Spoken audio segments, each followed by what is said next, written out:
bring this in a little bit. I think we can bring this in a little, so, you know, we're even more handsome than we usually are. Turn that quick to 0. What do you think? I think that's framed perfectly. I think we look Good pretty good. proportions, yeah. Yeah. And by we, you mean you. That's good. Yeah. Yeah, no, I'm looking pretty good today. How about Come you? on now.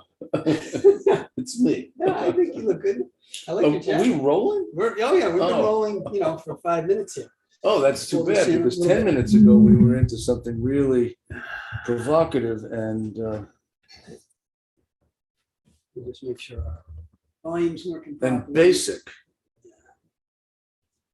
So, yes, we're in good shape. We started out with the Big Bang and worked our way down to Goldilocks and being at peace with ourselves. Yeah, so we've got the So whole it's all, picture. well, that's right. It's all Right. connected, isn't it? It's all connected. Yes. I haven't seen you in a while. What have you been up to? I know. Last time we had, we were having dinner together in Longshore. Right. The dancing girls and the opium is something. Yeah, exactly. Yeah, the good old days. Yeah. Oh, God. Well, I'm transitioning to, you know, to fall, which I actually am appreciating. Yeah, you know, so I think the summer, as I explained to you, was it was one of those. It was like a Rilke poem. It was like he said. Rilke said, "Let everything happen to you, beauty and terror. Just keep going. No feeling. No what? No feeling is final." I got oh, no feeling is final. Yeah. No Well, that's feeling true. is final. Everything is fleeting. Everything is fleeting. So the summer was beautiful in many ways. I spent it in some beautiful places, taught some great classes on the beach and at the farm in the shot. Saw a lot of my family, which was really great. Spent some time on the Cape with some really good friends. But it was kind of hectic, and it was also pretty challenging. You know, some of my family dynamic stuff was challenging. Shared with that. You've flirted with talking about that before. Yeah, I think we did. We have talked about it before here online as well. That's what I mean. But I actually feel like I'm in a place of rest with it. Peace. You know? Yeah. Well, peace is maybe Too strong. too strong a word. I feel like it's still Too fixed. processing in a way, but I don't feel like I need to stir it up in some way right now. So you're It's getting to more- breathe. Yeah, exactly. I'm getting to breathe with it, and I'm processing it, and I think I'm doing a lot of internal work around it, some acceptance work, some grief work. Wow. I feel like That's a some great lesson. gratitude work. I mean, I'm doing Acceptance, grief, and gratitude. I wish that I could instill that in everybody that crosses my threshold into this office. I mean, that is a lofty, achievable goal. Mhm. Maybe I'm just not good enough. You mean saying that to myself, or No, I'm no, not- I'm just I not think good that's accessible. I think it's a reasonable goal, not that one can make in a quantum leap, but that one can approach by successive approximation. And depending on how troubled you are, you're not going to go from here to here, but in that direction, you can go from here to here, which implies, suggests, and motivates that you can go then to here. Yeah. And eventually to here, even though you're going to go back to here and here sometimes, but over time, while it's not linear, the trajectory is toward that. Yeah. It's toward Acceptance, I feel like I'm grieving, moving. and gratitude. Yeah, acceptance, grieving, gratitude, peace, and moving in that direction. And I'm just mindful of like, okay, how much time do you spend?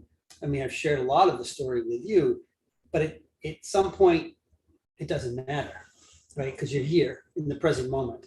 And so it's like, okay, how do I? It has mattered, and it doesn't matter. It has, exactly.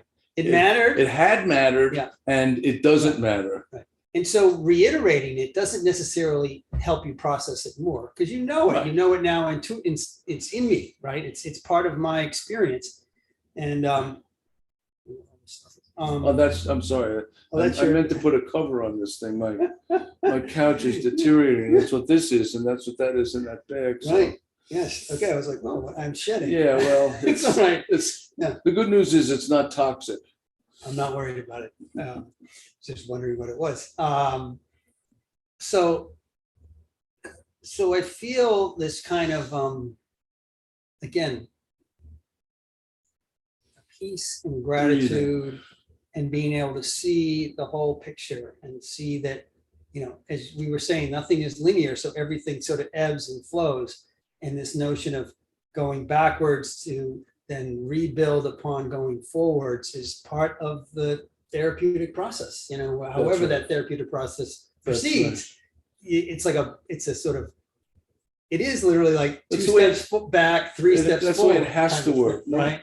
I've been doing this a very long time, and I've yet to see only progress. Right, because you're going to stumble, and stuff is going to come up along the way in which it's going to require the 2 steps back. You know, you're going to have to take the 2 steps back, and then the more mistakes you make, the more you learn. Yeah, and I don't even like it now. It's beautiful if you don't even start to think of them as mistakes. They're really just, I had to go there. I had to step in that puddle. I had to, it's like you don't even look at them as mistakes. They're just. Well, I don't look at them as teleological. I don't look at them as like that was a goal or intentional. I didn't have to. The simple truth is I did. Mm-hmm. However I got there is irrelevant to me. Yeah. I often, and I've said this here, and I say it, I have occasion to say it to a lot of the people that walk through that door. The question why is a red herring. Mm-hmm. You're never going to answer it. And even if you could, what would you do with the information? It's way better to acknowledge, oh, this is what is happening. How did I get here? What sustains it? The question what, and how should muscle the question why off the table. Because why gets you nowhere. Oh, I hated my mother. That explains it. I'm cured. Bye, doc. Thanks. Yeah. I mean, so do you think there's any value in not so much why things are externally or why other people behave the way they do, but is it helpful to explore why we do the things we do, why we respond to things in a pattern on what, which then tends to precipitate our own suffering? Okay, it depends on what you mean by why. What's your definition of why? What are the elements of why? I can tell you what a behavioral scientist says they are. What do you mean as a spiritual scientist? What satisfies answering the question why? That's a good question. I have an answer. Chet, you have an answer? Yes, the answer to the question why is what separates description from explanation. Explanation is the stuff of the necessary and sufficient conditions for something, the cause effect for something. The necessary and sufficient conditions for fire are oxygen, fuel, and a kindling point. Mm-hmm. So they're all necessary, and the three of them together are sufficient. Can you apply that to the human condition, to behavior with certainty, the way you can in chemistry? No, it's not doable. thank God, because we're human organisms and we're just too subjective and too unto ourselves unique. There's nobody there was never anybody like you. There is nobody like you. There never will be anybody like you. The probabilities of the things that came together to create you, the genetics component, the developmental stuff, the parenting that you got and didn't got, the history, the choices, all converge to make you a unique organism. And if people come to you because as that unique organism, they're suffering, if they come to me because they're suffering, answering the question why is futile, because it's not fathomable. It's not retrievable. You can't excavate it for sure. You can't know it. What you can know is that you're miserable. What you can know is the patterns in your life that aren't working. And so the functional questions are, what are they? What? How are they sustained? What do I need to do to change them? How do I measure change? So when you look at how are they sustained, how is that question different from why? Well, meaning because, like, okay, say I want to lose some weight. It's just kind of tan, but I keep eating ice cream at midnight. Okay. Okay. So you need to know that that's what you're doing. So I'm still eating like, an extra portion of ice cream at midnight, but I also feel like I'm not. How does healthy. answering the question why help? Oh, I'm just a hedonist and my serotonin. We go back to what I don't know if we were talking about this today, but we talked about it before. There's some anxiety. Usually when we're doing, it's a coping mechanism, just like, yes, drinking now alcohol. You're talking behavior. Now you're talking reward. Now you're talking reward. You've got a coping mechanism. That's the explanation. Right. But that's why we're getting the ice cream at 12 midnight is because we're dealing with some anxiety that we know that if you don't know that. You don't know that. You don't know that, oh, I'm anxious. Let me go get some ice cream. That's a cause-effect precursor. Okay, let me okay, let's unpack this a little bit more. Yes, okay? Go ahead. So you've already set up the intention that I want to lose some weight. And we're going to assume that we know that one of the ways, there's only really two factors in losing weight. One is activity and the other is consumption. So you've got, so you only got two factors involved with losing weight, right? But the black box of the human being interferes with that. Right. So you start to say, okay, I'm going to try to work on both. I'm going to maybe walk a couple extra blocks or take the stairs rather than the elevator. Plus, I'm going to be mindful about what I eat. Right. But we wake up at midnight and we have we have a running thing, and then we also have this sort of our coping mechanism. So my thing about the anxiety is, well, what else would be driving it? What else? Depression. A need to self-destruct or to diminish your self-esteem. I mean, there's a lot of perverse motivation going on, subterranean, right, that we're not in touch with, right, that drive us. Yeah. Oh, I get to this with some patients who talk about how critical and abusive their parents were during their childhood, so that they came to believe that they were the bad actors, they were the bad people. And so that becomes a self-fulfilling prophecy. Maybe. Right. That's maybe. Just, one human being reasoning about another human being. We don't know that that's cause effect. Do you? Makes sense, but we don't know. And even if we did, what would we do about it to change? People come through that door because their lives aren't working in some important way or ways, and they need to change. Well, change is about doing something. Right. It involves a readiness to do something different. Yes. Yeah. It's got nothing to do with, oh, my mother was an asshole. What does that get you? Well, maybe you get to externalize the blame, but that could be misguiding. Right, that could be misguiding. Yeah. Yeah.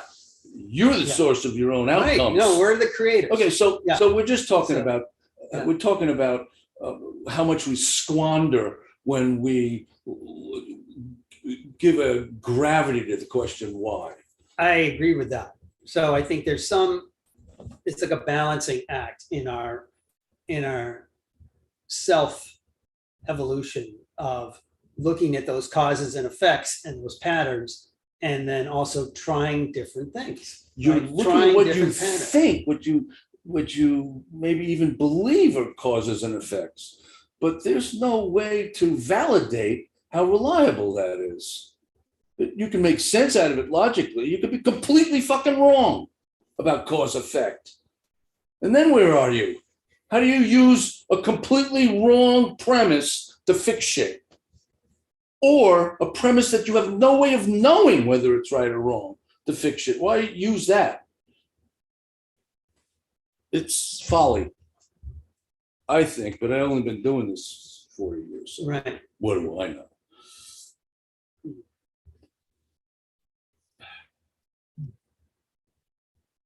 Yeah, so what? But what's interesting to me is that that's the question everybody thinks is at the heart of their problems. If they can only understand why, some magical way they can change it, or that just the awareness is curative. Nonsense. I agree with that too. You have to try different things, different patterns. You got to do something different to get a different outcome. Because what you're doing isn't delivering the outcome you want over and over again in the same way. Idiot. All right.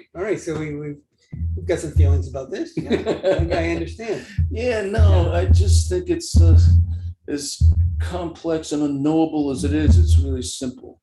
It's difficult to do. It's simple to accept, it seems to me. It's simple to accept what?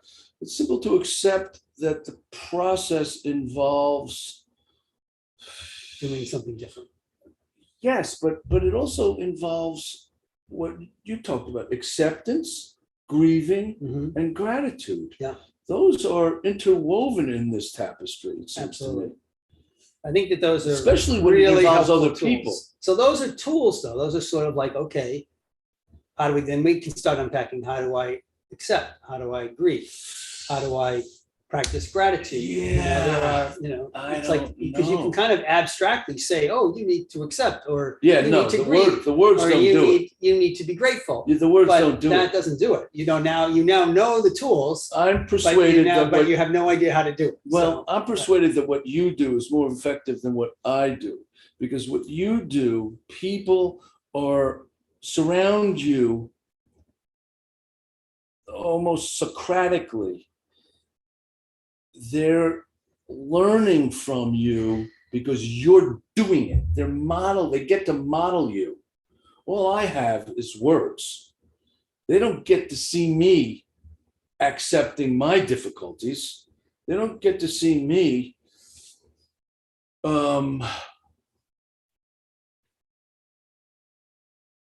grieving. No, but don't they mean you can't Except on speak. a rare occasion when I know it's important that I share They something. share something, right, like that. No, I mean, a lot of people get to see that with me. I do share quite a bit. But then but that's the first step. Yeah. And how are you handling it? How are you so at peace or unperturbed? I mean, sometimes I'm not, right? Sometimes I'm not at peace or unperturbed. Sometimes I'm quite not at peace. Right, and that's what they identify with, but you can get there. You have a more facile way of getting there than they do, and that's what they need to learn.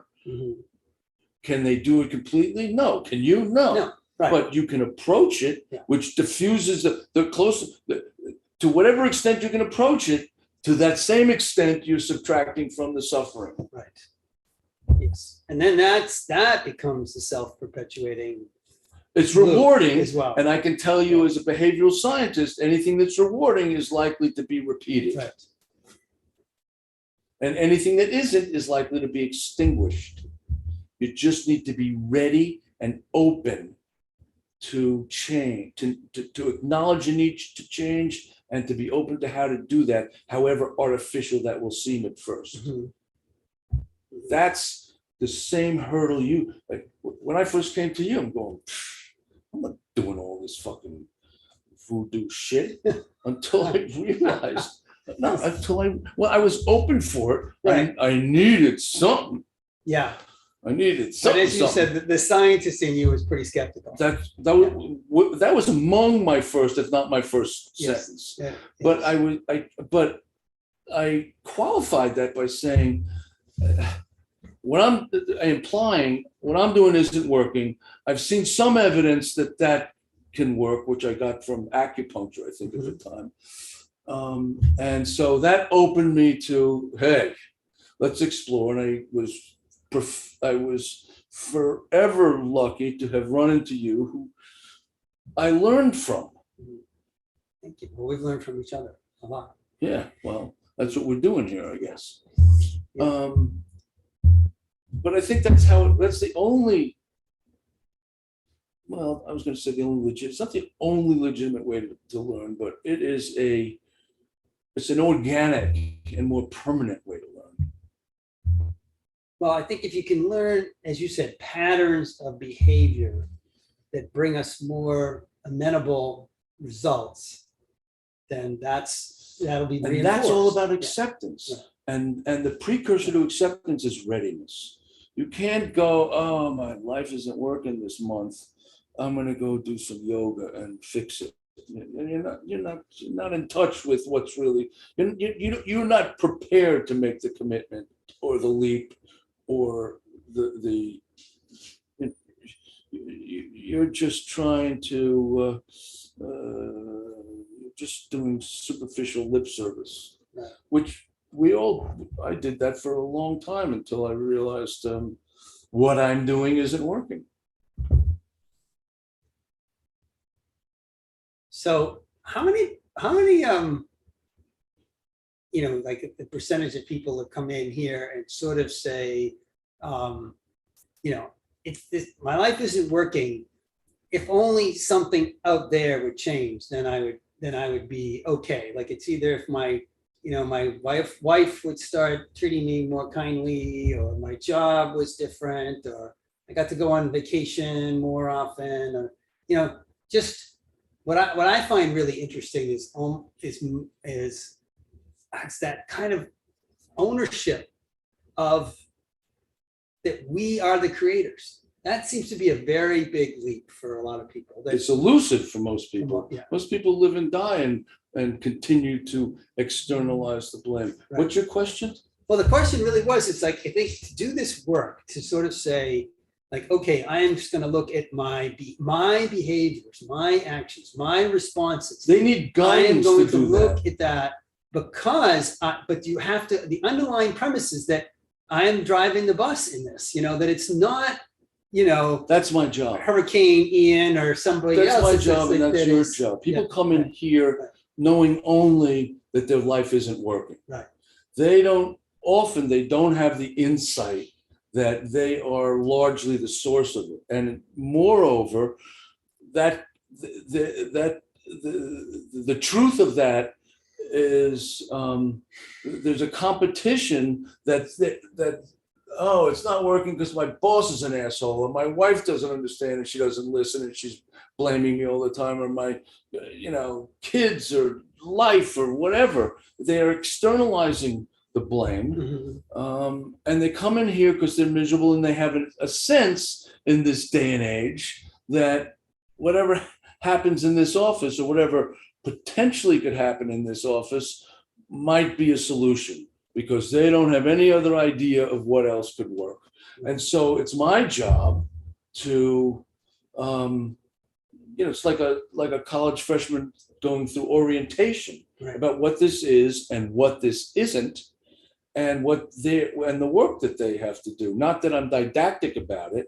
I'm just, it takes time for them to realize that that's what this is. And I'm just a shepherd in all of this, depending on the person in front of me and what my experience tells and training tells me about the limits of the person in front of me. That gives me a good idea about pace and direction. Sometimes it's accelerated and sometimes it's glacial. And sometimes I realize, all we're going to do is keep this person stable and so that he or she doesn't decompensate. That last one is hard for me. I tend to let people go when I think I'm not helping them. But what I realize is I'm helping them because I'm an anchor in reality that helps them at least stay where the fuck they are instead they of. They don't get worse. That's right. They don't get better, but they don't get worse. That's right. And there's value in that. Yeah. Even though my aspiration and expectation is I want to bring them from here to here. Right. I'm here to help you move along. Yeah, I've got a couple of people that taught me that. Yeah. And they come in and I don't want them to what I think is squander their time and money connecting with me. Spinning their wheels. No, connecting with me till I realize that they need to connect with somebody. Just that connection alone. That's what they need because they come from a very flawed place. Most you and I have said this. Like we have a frankness, an honesty, an uncensored, a willingness to be uncensored with each other without worrying about being judged. And even if we're judged, fuck you. Right. But how many people have that? 9. 9, exactly. 9. So somebody's without a partner here. So exactly. So everybody else besides 11 of us, right? You, me, and the 9 others, don't have it, which means that's what's so valuable about what we do, is that we create a space in which people feel connected, where they have the opportunity, and at the same time they can be as it's such a radical expansive or contracted as they need to be today. It's such a radical leap for them that all we can do is provide the opportunity and the nudging and the acceptance whenever they dip their toe in the water about it. That's fucking great when that happens. Because if you're going to dip your toe and we're accepting and they say, oh, wow, this feels good, then you get an ankle. But most people are too afraid. Fear dominates this shit. Fear of social embarrassment or whatever. Fear of thinking, oh, I can't export this home because my husband will think I'm a freak, kind of thing. Well, it ends up, because the work we end up doing ends up bumping up against all these identities that people have about how they're supposed to fit in with all these other systems, right? All the things that they've crafted and with which, and this is huge, with which they have developed a comfort zone, however destructive that could be. Right, I agree. Yes. It is I'm comfortable here. I'm not comfortable with the unknown, even though the grass surely is greener over there. I'm not taking that leap, kind of thing. But what I'd like to do is confront them with, well, then what's not only why did you come here? Why are you coming here? But I think they come because of that safe space in which they feel connected. That's our job. And that is our job, to create that. Now we want, and I want the same thing, and I've had my own frustrations with, that whole, we all understand, as we talked about at the beginning, you have to take 2 steps back sometimes to take the 3 steps forward. But what can keep happening is the 2 steps back can keep happening, and maybe it's hard to get that 3rd step. So you feel like you're kind of oscillating between kind of a status quo point back to some minor crisis, or maybe major crisis, back to status quo. And that, from a therapeutic standpoint, can be frustrating. Yes, but that's the middle of the dynamic. Right. What's vital, what's necessary is that the first step be achievable. You can't have 2 steps back at first because you'll never see that person again, nor do you deserve to see that person again. Right. We need to find some achievable, no, however minuscule that is, I agree. achievable Yeah. step that they can take that is outside their comfort zone that they succeed at and get applauded for. And then you have a little traction. Then a step back can be overcome. You'd rather have 2 or 3 forward before you take 1 or 2 back. But if you don't get that first one forward, game over. Next. And that's the reality. That's the truth. That's, I've made mistakes that have lost people. That's totally on me. But I don't make those mistakes again. No, sometimes I make them again. Yeah, but not readily. But not readily. Not intentionally. And not as consequentially, maybe. That's true too. I think. I mean, as you said before, you never really know what's going on with somebody. So something you might feel like you explore with somebody else, and this went really well, and then you say, "Oh, let me try this with somebody else," and it goes terribly. Yeah, but you trust in your strength. You trust in what you have to give. That you are a guide, and that what they're coming for is to borrow, if not inculcate, your strength. Not your strength, but strength in this little piece that they didn't have before. And so that the process gets reinforced. But you know what? Human enterprise will always be enigmatic. There's no way people who, what I hate? No, I don't know. That's too strong a word, and it's not even accurate. You know what I reject? People that write these textbooks about how to do therapy. This is how you do cognitive behavior therapy. This is how you interview for existential therapy. This is how you do this for dialectic behavior therapy. And it's all cookie cutter crap. And it encourages, the worst thing about psychology and psychiatry is pigeonholing. What you have to do, and this is the most important thing I ever thought and then I ever said out loud. The people that come before you are unique and not categorizable. You have to deal with what's in front of you as a schooled, experienced, seasoned, trained human being. You once said this to me.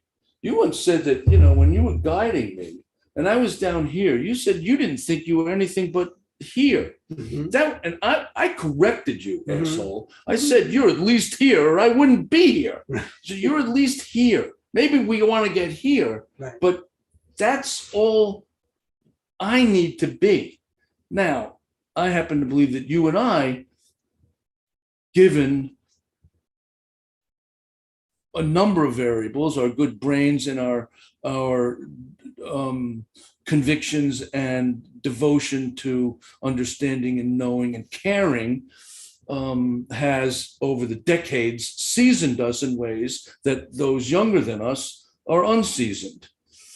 So we, I think, have gone through the machinations. Not only that, but the permeable membranes that let the cream rise to the top. I mean, I'm not being immodest. I think I'm being objective when I say that. I've never been better than I am now, nor do I think you have been better. I would agree with that. Now. Right. Yeah. And so we are poised to be a gift to people. Yes, I would agree with that too. And that's what sustains me. I kind of accept that. Hey, but you and I are never making $1 million doing this because there's only 24 hours a day on this planet. Yeah.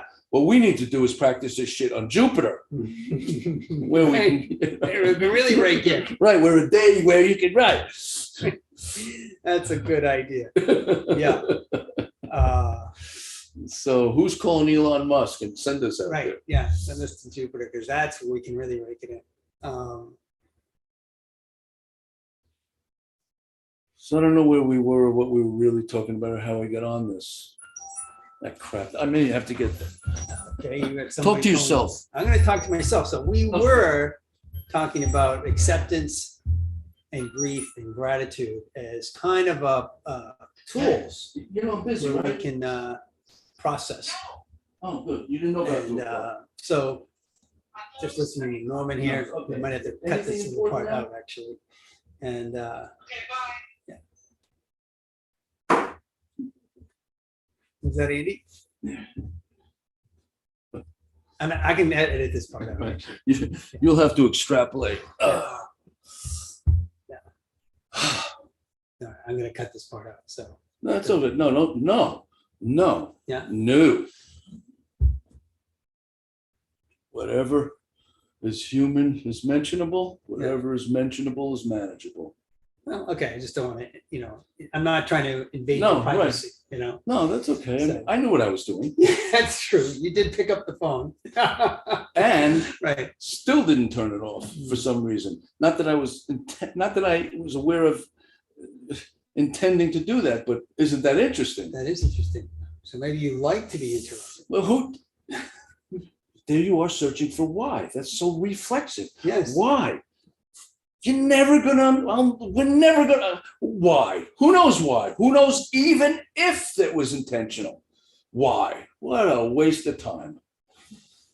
Maybe you wanted to, maybe, and maybe not. Here's what we know. I didn't turn it off. I didn't cover up what I was saying out loud. That's what we know. Mhm. Why? I don't know. Felt good. Who knows? That's what I mean. But what's interesting is we went straight to trying to explain it.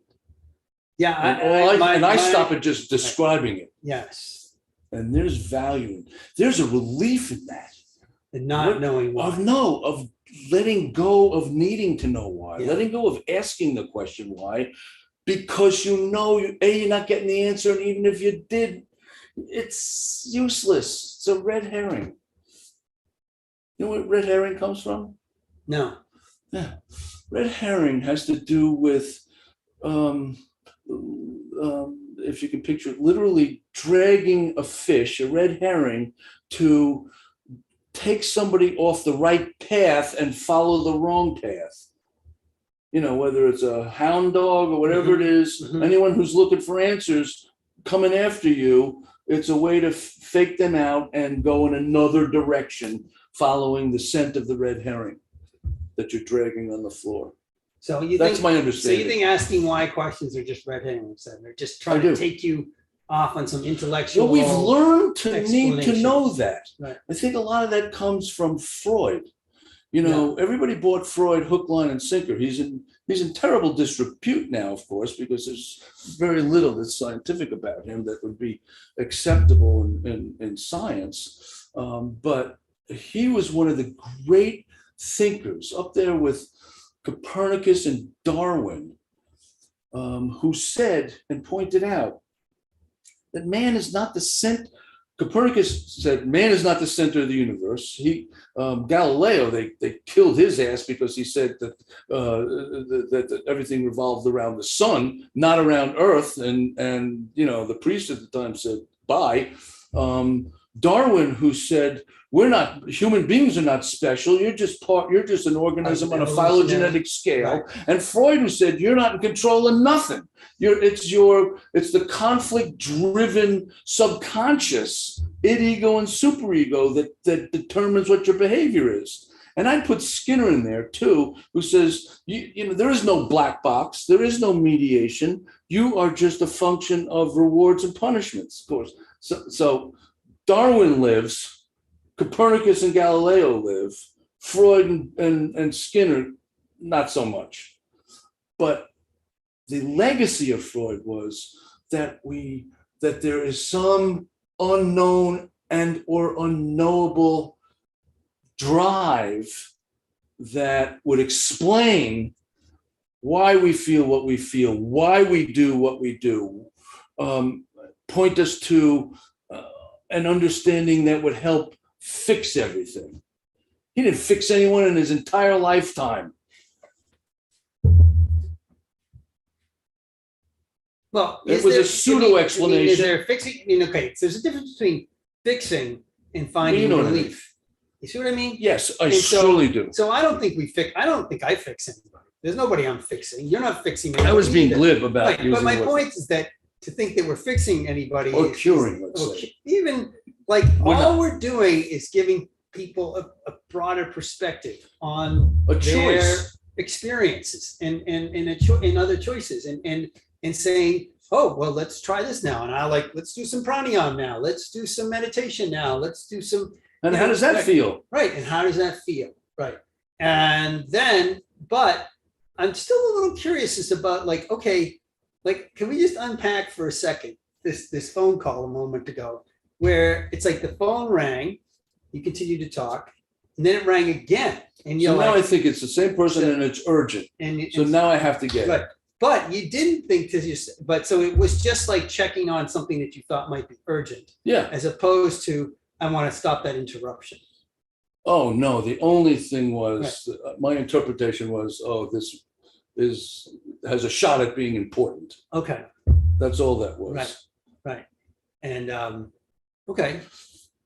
So I just find that I do actually find interesting. Maybe it's not a matter of why so much as just, it's interesting as to what your motivation was. Right. It wasn't to actually stop the interruption. It was just to kind of. But I can tell you, there might be something urgent that I actually needs my immediate attention. I can tell you what my motivation was that I'm aware of. Right. What I can't report on is, why I left the phone not on. Why did I not turn it off? Why did I speak out loud when I knew it was being recorded? Why did I implore you not to cut it out? Mm-hmm. All those questions are unknowable. Right. So I don't trouble myself with them. I do find that I did that interesting.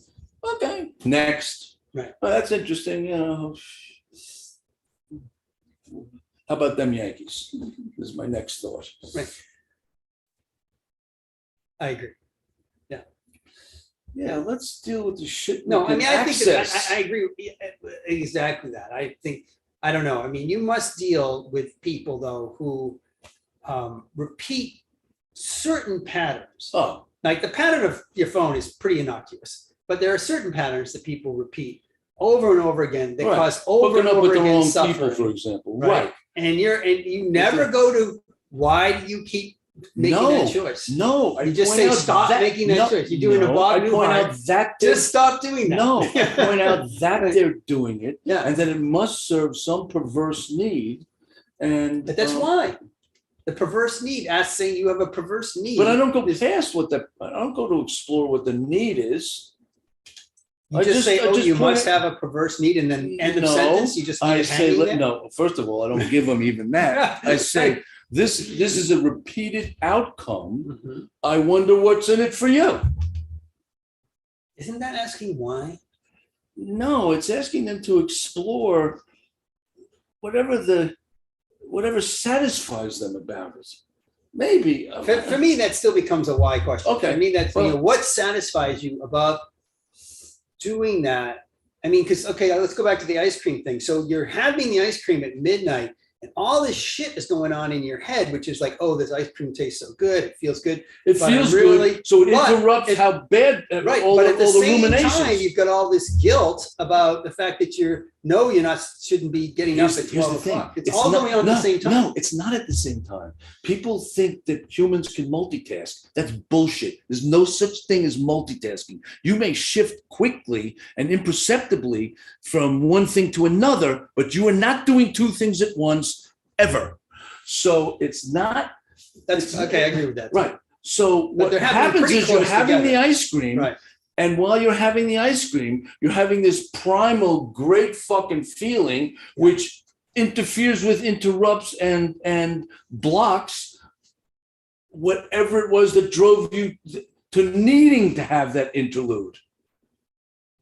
Whatever was troubling you, whether it's money or relationships or pain or whatever it is, wow, here's a relief. It's as basic as that.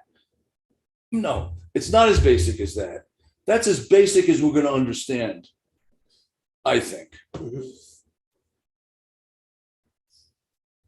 Hey, it's only 2022.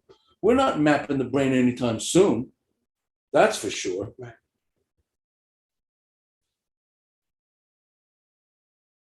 Yeah. That's the biggest question in all of sciences. They call it the big question, consciousness. Nobody can define it, let alone say what it is or measure it. Here's the other way of approaching this, again, which is the way I actually tend to work on things more often, is rather than asking, either how do you want to change this, or, why not just be at peace with ourselves as we are? Like, have the ice cream with no existential That's angst the goal. about the whole thing. That's the goal. Just have the fucking ice cream. That's the goal. And you are the shepherd to promote people approaching that goal. Only the people sitting on their bare ass on the craggy rocks of the Himalayas reach it. That doesn't mean we shouldn't try to approach it. That's the goal, to be at peace with who I am right now. That's the goal. That is the goal. Yes, I agree. Right. And you and I have a different and dynamic ways of doing that, but that's the goal. But you're not getting here wearing a diaper in the Himalayas. Well, we're not doing that, so we're here. So you get here. Right. But also, depending on what your starting point is, and your availability, your facility with accepting, questioning, accepting, and your, most importantly, your readiness to fucking accept and change. Readiness. Readiness. We talked about that. Yeah, that's a big part of it. But they don't usually show up without some readiness, right? That's what I found now with people who come to me now for, consult and guidance. Are you equating readiness with, oh, I can't fucking live like this anymore? It's a readiness to. I think there's a little bit of a difference there's definitely probably a difference in the people that you attract and the people that I attract, basically based on our, our titles and things like that. Right. They're coming to a yoga and meditation guide, and as opposed to a psychologist. People have different ideas about what that means for them, right? So I have found, anyways, that the people who come to me are ready on some level. Maybe not, right, but they want to do something. Oh, it's a leap to make that phone call. Right. That's what I'm talking about. To make that phone call. That I definitely that's a good example of a first achievable step. Right. A minuscule achievable step. Make the phone call. Yeah. When you make that phone call, most people are gonna be relieved that they didn't actually get you, that they just got to leave a message. Right. Think about that. You know that's true. Oh yeah, absolutely. They get to leave a message, and now the ball's in your court, and they achieve that step. Yes. That's to be applauded. That's to be reinforced. Yeah. Thank you for calling. I know that wasn't easy. I totally agree with that. Here's how it works from here. Yeah. Right. What do you think? And it's not a question of hooking them in. It's a question of helping. Yes. I mean, that's why do we choose what we do? I mean, a lot of us got disillusioned along the way. You and I fucking stuck with it, I think. Well, I also think that we have these moments of I think I've told this story before, but there are times when I am, teaching class. It happened last weekend. So I'm teaching at the shot farm, and it just happens like the stars just line up, and it's a beautiful morning. There's like this kind of sun and green and Christmas, and it's just like, it's in this beautiful place. and we go through the practice, and then I get everybody into Shavasana where they're just lying on their backs on the ground, taking in this incredible day. And I'll be like tears in my eyes, right? Tears, like here, weeping, that I get to facilitate helping these people get to a place of peace and equanimity and connection with themselves and the earth and the sky. I get to help make that happen. And I'm like, this is amazing. And, you know? and so that's gift inherent in that. That keeps me going. Yes. Right. But the gift inherent in that is they are learning from, if they witness you doing that, that promotes that leap. That encourages them or motivates them to, okay, I'd like to get closer to that happening to me more often. Right. How can I? So they just have to be around. You're not teaching, they're learning. And that's what we do. Well, that's what you do way more than what I do. I have to be a little more directive and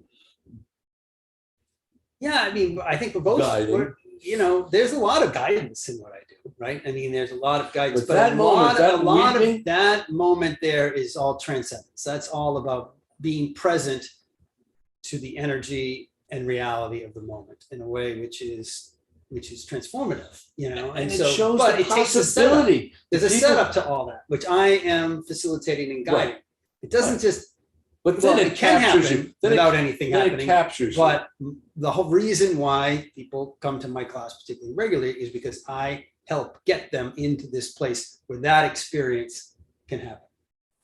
So, that's what we do, and then we do different things individually with people too. But it's so that's we were talking about what is the sort of intrinsic value in what we do, and so my point is, I'm sure at times have moments with patients and clients where they truly are transcending some of their suffering. And when they are doing that, it is beautiful. And it's like, oh, okay.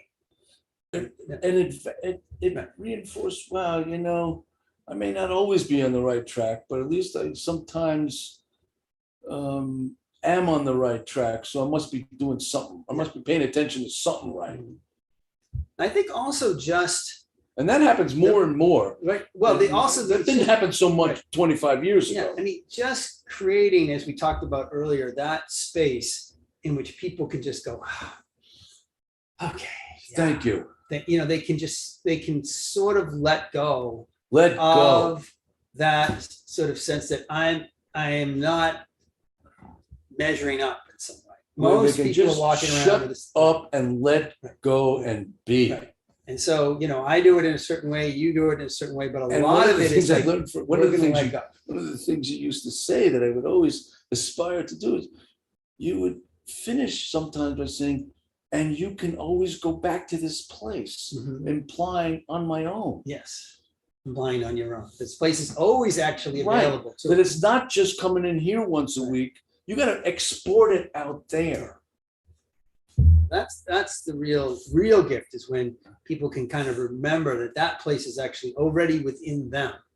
It's already here. And I could just, for instance, like walk outside this building, look up at the sun, and boom, I'm back in that space again, right?